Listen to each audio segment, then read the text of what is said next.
Hello students, पिछली class में हमने पढ़ा what are determinants, how determinant got their name and how to calculate a determinant of order 1, determinant of order 2, determinant of order 3 and what is the difference between a matrix and a determinant. अब हम पढ़ेंगे properties of determinants. इस पर 4 number का सवाल आता है generally, और इससे डिटरमिनेंट्स को सॉल्व करना भी आसान हो जाता है। इस पर जो 4 नंबर का सवाल आता है उसमें ये होता है कि यूजिंग प्रॉपर्टीज ऐसे लिखा होता है, तो कम से कम 2 प्रॉपर्टीज यूज करना ज़रूरी होता है, चाहे एक ही प्रॉपर्टी को 2 बार यूज करते हैं। आइए देखते हैं डिटरमिनेंट्स को आगे। डिटर्मिनेंट की पहली प्रॉपर्टी है value of a determinant remain same if all the rows and columns interchanges. इसके ऊपर एक एग्जांपल देखो, बुक के अंदर है एग्जांपल 6। डिटर्मिनेंट को डेल्टा से भी दिखा सकते हैं।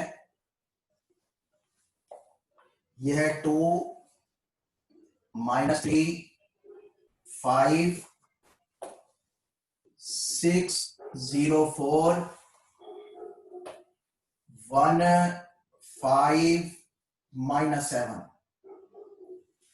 अब अगर इसकी वैल्यू निकालें तो ये आएगी, वैसे तो किसी भी रो या किसी भी कॉलम से वैल्यू निकाल सकते हैं, लेकिन जनरली अपनी प्रैक्टिस फर्स्ट रो से निकालने की रखो। तो फर्स्ट रो से निकालते हैं, उसमें ये वाला डिजिट एज इट इज आएगी, ये साइन चेंज होकर आएगी, एज इट इज आएगी बाहर की तरफ को। तो 2, फिर ये रो कैंसल, ये कॉलम कैंसल, और इसको 2/2 की तरह सॉल्व करेंगे तो this into this 0 minus this into this 20। फिर इसका साइन चेंज होकर आएगा +3, ये रो कैंसल, ये कॉलम कैंसल, -42 और -4, ये कैंसल, -42 -4। फिर ये एज इट इज आएगा, ये रो कैंसल, ये कॉलम कैंसल, 30 - 0,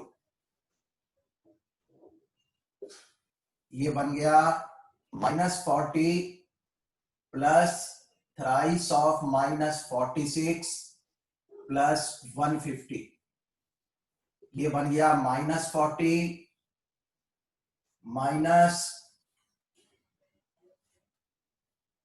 138 और प्लस 150 इक्वल्स माइनस माइनस के ऐड किए तो -178 और प्लस के 150, ये आ गया -28। इस डिटर्मिनेंट की वैल्यू आ गई -28। ओके, अच्छा, अब है ये हमने इस डिटर्मिनेंट की वैल्यू निकाली, कितनी आ गई इसकी वैल्यू? -28। अब हम क्या करते हैं, इस डिटर्मिनेंट के सारे रोज एंड कॉलम्स इंटरचेंज कर देते हैं, यानी कि एक नया डिटर्मिनेंट बनाते हैं, इसको मिटा दो चलेगा। तो एक ये डिटर्मिनेंट डेल्टा पहचान लिया होगा, तुम्हारे पास होगा, लिखा हुआ होगा, और इसकी वैल्यू है -28। अब मैं क्या करता हूं, इसके सारे रोज एंड कॉलम्स इंटरचेंज कर देता हूं, यानी जो रोज हैं उन्हें कॉलम्स बना देता हूं और नए डिटर्मिनेंट का नाम रखता हूं डेल्टा 1। तो सारे रोज को कॉलम्स बनाने के बाद ये क्या आ जाएगा, 2 -3 5 and 604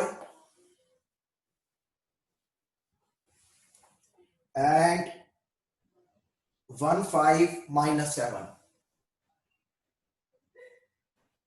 तो ये हमने क्या किया, जो डेल्टा नामक डिटर्मिनेंट था उसके रोज एंड कॉलम्स इंटरचेंज कर दिए, यानी जो रोज थे उन्हें कॉलम्स बना दिया, जैसे कि फर्स्ट रो को फर्स्ट कॉलम बना दिया। अब हम इसकी वैल्यू निकालते हैं, इसकी वैल्यू निकाली फर्स्ट रो से ही निकालते हैं, ट्वाइस ऑफ ये कैंसल, ये कैंसल, तो 0 - 20 फिर इसका साइन चेंज किया, -6, ये रो कैंसल, ये कॉलम कैंसल, 21 -25, फिर 1 इंटू ये रो कैंसल, ये column cancel, -12 -0, okay, -12 -0।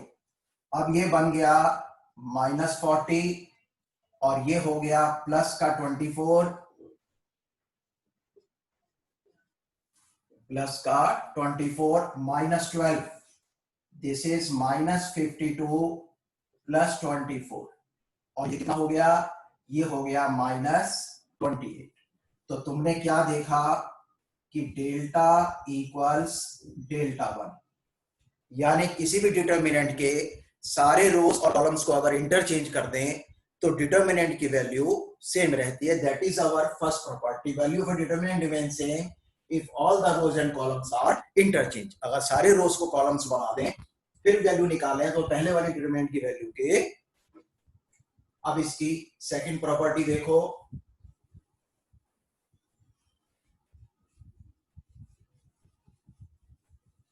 Second property है, प्लीज लिखते जाना, कितनी भी शार्प मेमोरी हो लिख लेना चाहिए। सेकंड है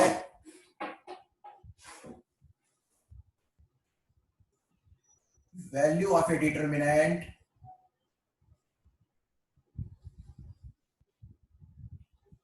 changes sign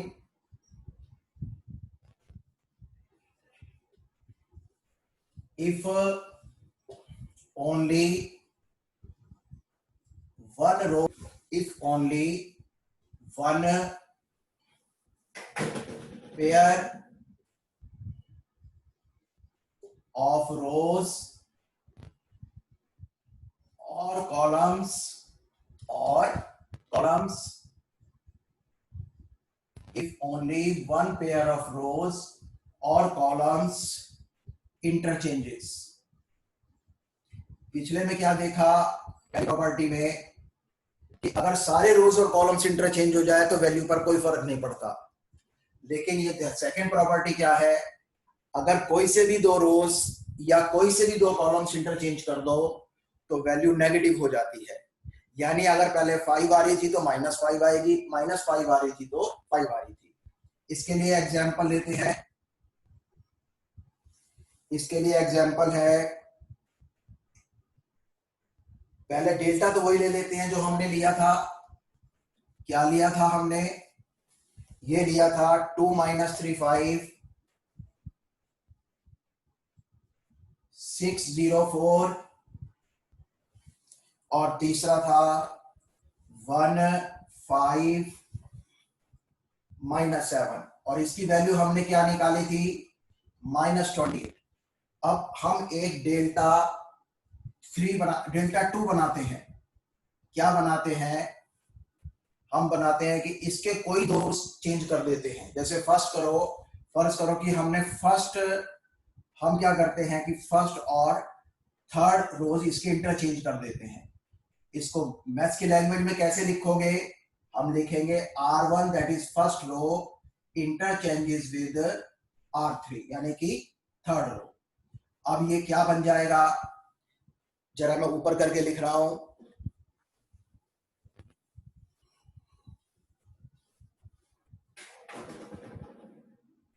ये बन जाएगा डेल्टा 2 बन गया। अगर फर्स्ट रो और थर्ड रो को इंटरचेंज कर दे तो फर्स्ट रो हो गया 1 5 -7, second row as it is 604 और थर्ड रो हो गया 2 -3 and 5। अब हम देखते हैं कि इसकी वैल्यू क्या आती है, क्या आनी चाहिए इसकी वैल्यू, अगर ये प्रॉपर्टी ठीक है इसकी वैल्यू आनी चाहिए 28, क्योंकि if only one pair changes sign changes. अब ये देखो फर्स्ट रो से एक्सपेंड करते हैं, 1 ये कैंसल तो 0 +20 +12 क्यों, क्योंकि दिस इंटू दिस फिर अपनी तरफ से माइनस फिर दिस इंटू दिस, तो ये बन जाएगा 0 + 12। फिर इसका साइन चेंज किया, -5 लिखा 5 की जगह, अगर -5 होता तो 5 लिखते। अब ये रो कैंसल, ये कॉलम कैंसल, तो 30 - 8, फिर -7, क्योंकि इसका साइन चेंज नहीं करना है, सिर्फ बीच वाले का साइन चेंज करना है, तो ये आ गया -7, फिर ये रो कैंसल, ये कॉलम कैंसल, -18 सॉल्व करते हैं, this is 12 and this is, ये कितना हो गया, -5 मल्टीप्लाइड बाय 22, फिर plus 126, this is, plus plus वाले ऐड कर लो, 8 और 3 1 -110, और कितना आ गया ये, 28। तो what you see, if only one pair of rows interchanges, value of the determinant changes sign. Okay इसी तरह से अगर कोई से कॉलम इंटरचेंज कर लेते हैं आपस में, तो भी वैल्यू ऑफ डिटरमिनेंट क्या होती, चेंजेस साइन। यानी if all changes, no change, if one pair changes, sign changes. Now see the third property.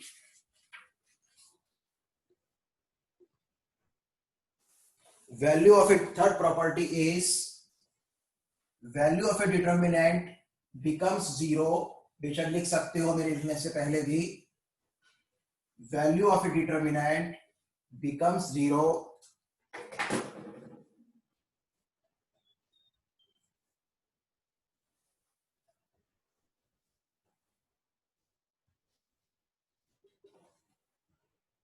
is 0 if any two rows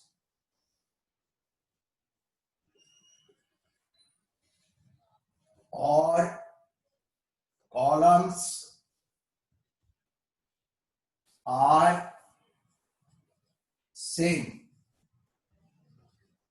अगर कोई से दो रोज या कोई से दो कॉलम सेम होंगे तो उस डिटरमिनेंट की वैल्यू 0 आएगी। फॉर एग्जाम्पल एक एग्जाम्पल लेते हैं ऐसा ही, 3 2 3,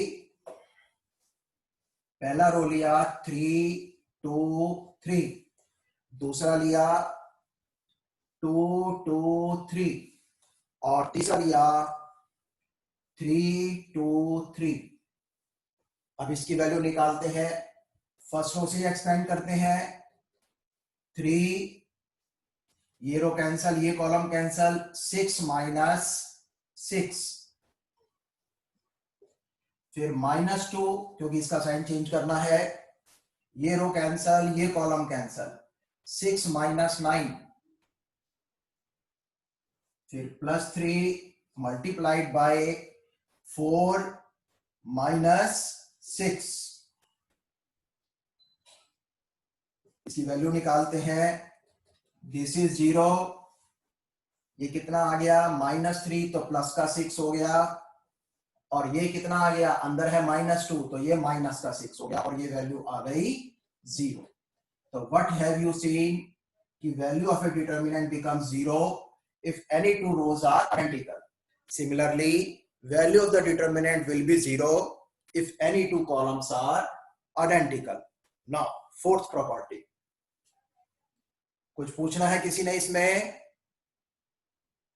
Okay.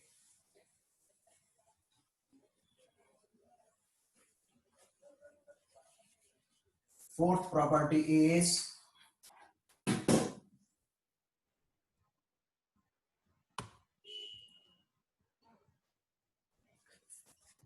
fourth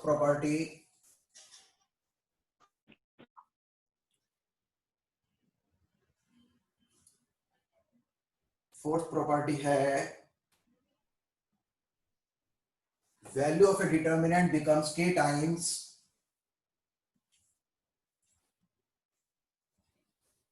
value of a determinant becomes k times if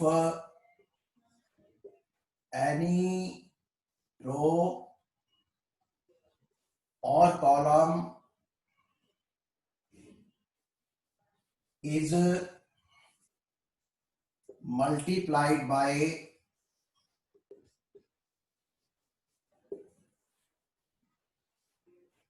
k, where k is a constant, multiplied by k, a constant. Okay, value becomes k times if any row column is multiplied by k.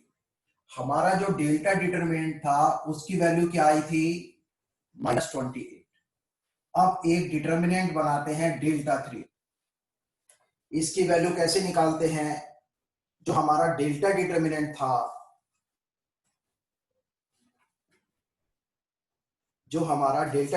था, उसके हर element को मैं उसके सिर्फ first row को 2 से multiply कर देता हूं.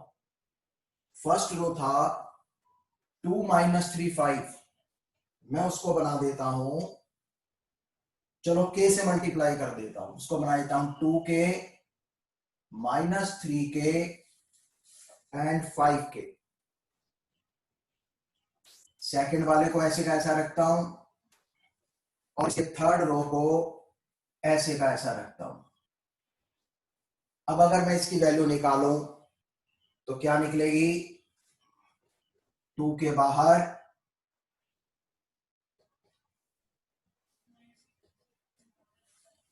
ये रो कैंसल, ये कॉलम कैंसल, 0 - 20, फिर +3k, यू अंडरस्टैंड, तो -42 - 4, फिर +5k, ये कैंसल, ये कैंसल, क्या आ गया? 30 - 0. अच्छा बच्चों, अगर इसमें मैं k कॉमन ले लूं तो तुमने अभी ये जब डेल्टा की वैल्यू निकाली थी तो यही किया था, twice of 0 - 20 plus thrice of -46 plus 5 times of 30 - 0. और क्या थी इसकी वैल्यू? इसकी वैल्यू आई थी -28. तो क्या वैल्यू आ गई? -28k. तो तुमने क्या देखा कि केवल फर्स्ट रो को k से मल्टीप्लाई किया और वैल्यू ऑफ द डिटरमिनेंट आ गई k टाइम्स. अच्छा, अगर मैं हर रो को k से मल्टीप्लाई कर देता, फर्स्ट करो मैंने सेकंड रो को भी k से मल्टीप्लाई कर दूं, तो ये वैल्यू कितनी आ गई? वैसे ये वैल्यू आ गई k टाइम्स डेल्टा. कितनी आ गई ये value? k times delta. Delta की वैल्यू जैसे -28 थी, ये आ गई k टाइम्स डेल्टा.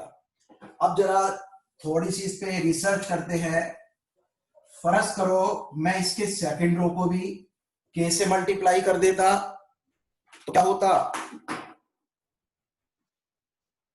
0 ही है, चलो 0 × k और ये 4k. अब इसकी वैल्यू कितनी हो जाती? क्योंकि इससे भी k बाहर आ जाता और इससे भी k बाहर आ जाता, इसकी वैल्यू हो जाती k² × डेल्टा, जो कि -1. ठीक है. और अगर इसके मैं सभी रोज को k से मल्टीप्लाई कर दूं तो इसकी वैल्यू कितनी आ जाती? k³ times of the value without case. तो डिटरमिनेंट में क्या है? अगर केवल एक रो या केवल एक कॉलम को k से मल्टीप्लाई कर दे तो value of the determinant k times हो जाती है. ओके. ये प्रॉपर्टी मैट्रिसेस की प्रॉपर्टी से डिफरेंट है. मैट्रिसेस में k से मल्टीप्लाई करने का मतलब है, अगर किसी मैट्रिक्स को k से मल्टीप्लाई किया, इसका मतलब है उसके हर एलिमेंट को k से मल्टीप्लाई किया. ओके. लेकिन डिटरमिनेंट को k से मल्टीप्लाई करने का क्या मतलब है? कि उसके केवल एक रो या एक कॉलम को k से मल्टीप्लाई किया. This is very important. तो ये बात ध्यान में रखने वाली है। Now fifth property,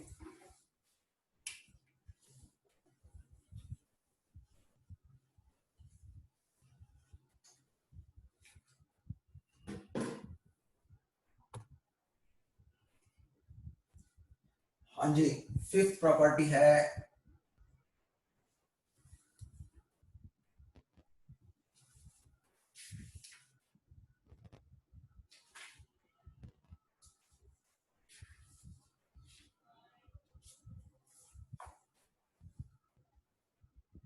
if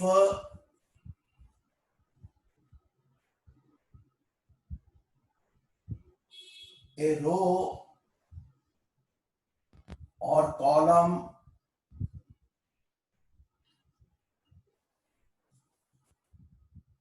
has two terms, then the determinant can be expressed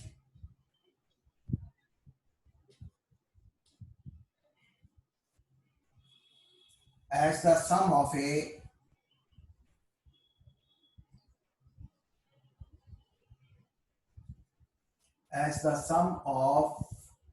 two determinants, at the sum of two determinants.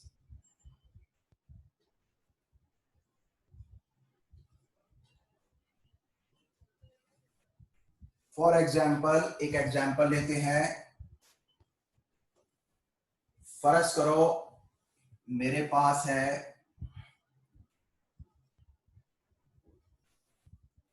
A1, A2, A3, B1 plus alpha, चलो B2 plus alpha, B3 plus alpha, and C1, C2, C3. Here the second row has two terms. ये terms different भी हो सकती हैं, जरूरी नहीं alpha ही हो। फर्ज करो ये है बीटा, ये है गामा। तो अब इस डिटर्मिनेंट को मैं दो डिटर्मिनेंट्स की फॉर्म में एक्सप्रेस कर सकता हूं। कैसे कर सकता हूं? A1 B1 C1, A2 B2 C2, A3 B3 C3, plus this is A1 alpha C1, A2 beta C2, and A3 gamma C3. If a row or a column of a determinant, here row, this row has two terms, so this determinant can be expressed as a sum of two determinants. तुम क्या देख रहे हो? R1 और R3 तो as it is आ गए, और जो R2 है एक बार ये आ गया। और तो इस तरह से अगर किसी रो या कॉलम में दो टर्म्स हो तो हम ऐसा कर सकते हैं। अच्छा, फर्ज करो यहां पे दो टर्म्स होती, यहां पर होती, यहां पर नहीं होती, तब हम बना सकते थे, हम इसको लिख सकते थे, और तब यहां पर क्या आ जाता? तब यहां पर ये 0 आ जाता। तो इस तरह से हम ऐसी स्थितियों में एक डिटर्मिनेंट को दो डिटर्मिनेंट्स में तोड़ सकते हैं। This is our fifth property. इस पर एग्जाम्पल तो देख सकते हो एनसीईआरटी बुक में।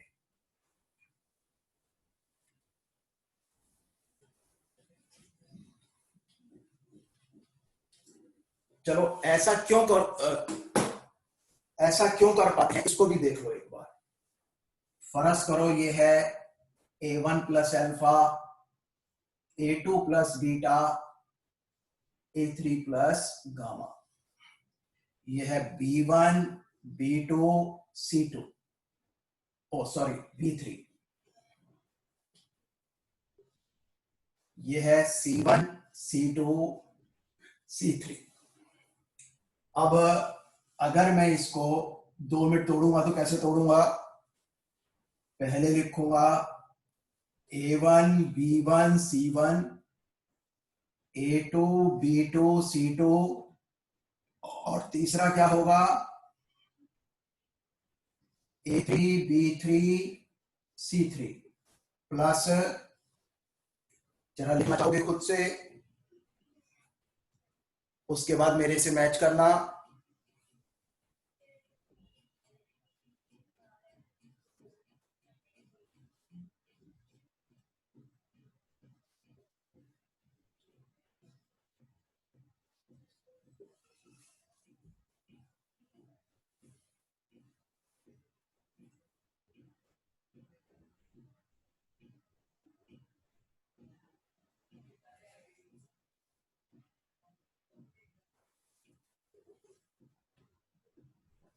अब अगर तुम इसकी वैल्यू निकालोगे और इन दोनों की वैल्यूज निकालोगे तो वो सेम आएगी। इस तरह से तुम चेक कर सकते हो कि this determinant can be broken into these two parts. Now the sixth property,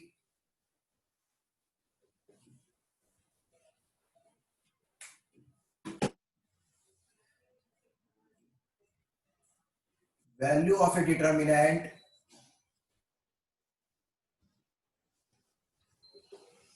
remains same if to a row a multiple of another row,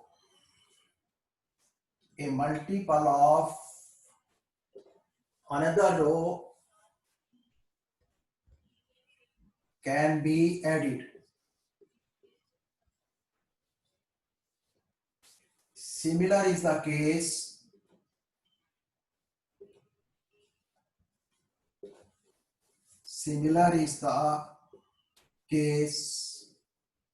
with columns या with a column. ओके, इस पर example देखो,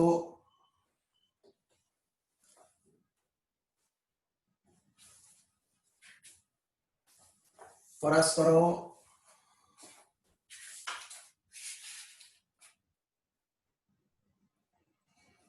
इसमें elements हैं delta में A1 plus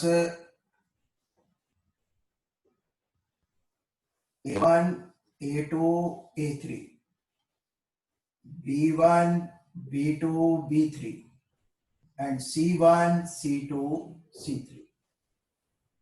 अब मैं इसके ऊपर क्या ऑपरेशन करता हूं, जब उस कॉलम पर करते हैं C1 goes to C1 plus K times C3। क्या किया मैंने, जो प्रॉपर्टी उसके हिसाब से किया कि to a column a multiple of another column is added. अब इसकी वैल्यू जो है वो तुम देखोगे कि सेम रहेगी। अच्छा, ऐड करके क्या मिला मुझे, जरा इसे मिटा रहा हूं।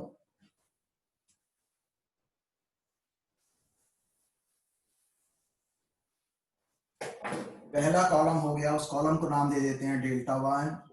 अलग सवाल है, अलग प्रॉपर्टी है तो ये नाम दिए जा सकते हैं। ये बन गया A1 प्लस K A3, फिर ये था B1 प्लस K B3 और C1 प्लस K, हाँ ठीक है, B3 और ये C3। इधर क्या है, A2 B2 C2 A3 B3 C3। Okay, अब पिछली प्रॉपर्टी के हिसाब से इसको मैं कैसे लिख सकता हूं, A1 B1 C1 A2 B2 C2 and A3 B3 C3। Please थोड़ा छोटा दिख रहा हो तो मैं बोल भी रहा हूं तो उससे लिख लेना। पहला कॉलम है A1 B1 C1, दूसरा A2 B2 C2, तीसरा A3 B3 C3।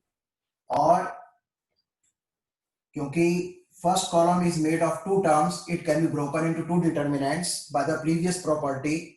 इसको मैं लिखता हूं KA3 KB3 KC3, then A2 B2 C2 and A3 B3 C3। और क्योंकि किसी रो या किसी कॉलम में से K कॉमन लिया जा सकता है तो मैं क्या करता हूं कि इस कॉलम में से K मैं बाहर ले लेता हूं। अब ये क्या बन गया, ये तो बन गया डेल्टा जो फर्स्ट डिटर्मिनेंट था। और सेकंड डिटर्मिनेंट को देखो, इसमें क्या है कि C1 इक्वल्स C3, यानी दो कॉलम्स सेम है। और मैंने अभी एक प्रॉपर्टी कराई कि अगर किसी डिटर्मिनेंट के दो रोज या दो कॉलम सेम हो तो उसकी प्रॉपर्टी और उसकी वैल्यू 0 होती है। तो इस तरह से इसकी वैल्यू हो गई K इंटू 0। तो इसकी टोटल वैल्यू कितनी आ गई, ये आ गई डेल्टा। तो तुमने क्या देखा कि जब किसी कॉलम में किसी दूसरे कॉलम का K टाइम्स ऐड कर दिया तो value of the determinant same रहेगी, क्योंकि अगर इनको दो में ब्रेक करें और फिर इसमें से K निकाल लें तो इसकी वैल्यू 0 हो जाती है, क्योंकि इसके दो कॉलम्स सेम हो जाते हैं। इसी तरह रोज के साथ है। तो value of a determinant remain same if to a row a multiple of another row is added. अच्छा, जो प्रॉपर्टीज बच्चों एडिशन के साथ होती हैं, मैक्सिमम वही प्रॉपर्टीज सब्ट्रैक्शन के साथ होती हैं। ऐसा क्यों? क्योंकि या तो तुम कहोगे कि मैंने -2 ऐड किया, और या फिर क्या कहोगे, 2 सब्ट्रैक्ट किया। तो 2 सब्ट्रैक्ट किया किसके बराबर है, -2 ऐड किया। इसलिए जो प्रॉपर्टीज एडिशन की होती हैं वही सब्ट्रैक्शन की भी होती हैं, राइट। अच्छा, seventh and last property, value of a determinant is 0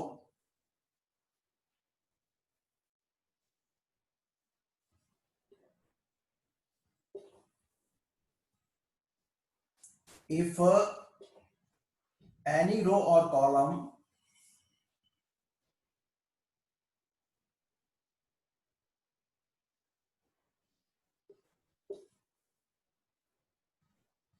has zeros only। अगर किसी रो या कॉलम में केवल जीरोस हैं तो भी वैल्यू ऑफ द डिटर्मिनेंट 0 होगी। समझ सकते हो ये बात? जैसे फर्ज करो पहले रो में जीरोस हैं, दूसरा रो कुछ भी है, तीसरा रो कुछ भी है। अब हम इसको पहले रो से एक्सपेंड करेंगे तो क्या करेंगे, 0, फिर ये रो कैंसल, ये column cancel, this into this minus this into this, इसी तरह से -0 और फिर इसी तरह से +0। तो वैल्यू क्या आएगी, 0। अगर कोई और रो भी अगर 0 होता तो तुमने देखा है पिछली बार कि डिटर्मिनेंट को किसी भी रो या किसी भी कॉलम से एक्सपेंड कर दो, उसकी वैल्यू सेम आती है। तो अगर किसी रो और किसी और कॉलम में भी जीरोस होता तो भी प्रॉपर्टी की मदद से या सीधा सॉल्व करके तुम देख सकते थे कि उसकी वैल्यू 0 आएगी। तो इफ इन ए रो और ए column all elements are zeros, then the value of the determinant is 0। अब इस पर एक दो एग्जांपल्स करते हैं।